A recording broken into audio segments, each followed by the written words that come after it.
আমি একটা বিড়ি শ্রমিকদের জন্য জায়গা দেখে একটু সময় লাগবে, কথাবার্তা বলছি। একটা ভালো বিড়ি শ্রমিকদের হাসপাতাল করতে চাই। কেন ভোট আসলে বিড়ি শ্রমিকদের কথা মনে পড়ে, ভোট শেষে এলে বিড়ি শ্রমিকদের কথা ভুলে যাওয়া হয়? কেন বিড়ি শ্রমিকদের হসপিটালের কথা এখন মনে পড়ে? মুর্শিদাবাদে এসে মুর্শিদাবাদে বিড়ি শ্রমিকদের নিয়ে হাসপাতাল তৈরির আশ্বাস দিয়েছিলেন মুখ্যমন্ত্রী। তবে এবার এই নিয়ে মুখ্যমন্ত্রীকে তোপ দাগলেন অধীর চৌধুরী। সোমবার মুর্শিদাবাদের সরকারি পরিষেবা অনুষ্ঠান থেকে বিড়ি শ্রমিকদের নিয়ে কি বলেছিলেন মুখ্যমন্ত্রী? এখানে অনেক বিড়ি শ্রমিক আছে। আমি একটা বিড়ি শ্রমিকদের জন্য জায়গা দেখে একটু সময় লাগবে, কথাবার্তা বলছি। একটা ভালো বিড়ি শ্রমিকদের হাসপাতাল করতে চাই এবং সেটা সব কিছু ঠিকঠাক হয়ে গেলে, কাজ ঠিকমতো এগোলে আগামী 2 বছরের মধ্যেই আমি সেটা করে দেব। সামাজিক সুরক্ষা আমরা করেছি, বিনা পয়সায় বিড়ি শ্রমিকরা তাদের নাম লেখাচ্ছেন। প্রভিডেন্ট ফান্ডের টাকা দিই, প্রিমিয়াম কিন্তু আপনাদের দিতে হয় না।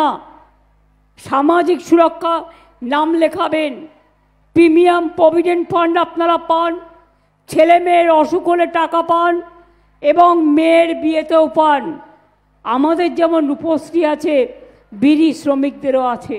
বুধবার রঘুনাথগঞ্জের রবীন্দ্র ভবনে কর্মী সম্মেলন থেকে এই নিয়ে মুখ্যমন্ত্রীকে নিশানা করলেন প্রাক্তন সাংসদ অধীর রঞ্জন চৌধুরী। অধীর চৌধুরীর দাবি, ভোটের সময় বিড়ি শ্রমিকদের কথা মনে পড়ে। বিড়ি শ্রমিকদের মজুরি বাড়বে কবে? বিড়ি শ্রমিকদের ন্যায্য মজুরি দিচ্ছেন না। আপনার ভাইপো ভোটের আগে বলে গেল বিড়ি শ্রমিকদের ন্যায্য মজুরি হবে, পাশে বিড়ির মালিককে দাঁড় করিয়ে সাক্ষী করলেন। আজ আপনি সেই বিড়ি শ্রমিকদের ন্যায্য বেতন, ন্যায্য মজুরি কথা বলতে পারলেন না কেন?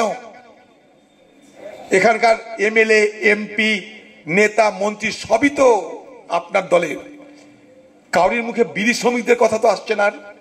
বিড়ি শ্রমিকদের ন্যায্য মজুরি কি পাওয়া উচিত কি উচিত না তা নিয়ে তো কোনো আলোচনা হচ্ছে না। আর কেন হচ্ছে না?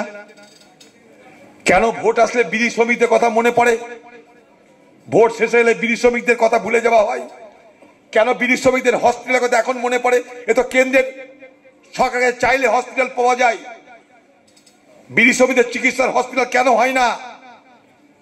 উত্তর দেবে কে? রাজ্য উত্তর দিতে হবে, কারণ রাজ্যের অধীনে আমরা বাস করছি।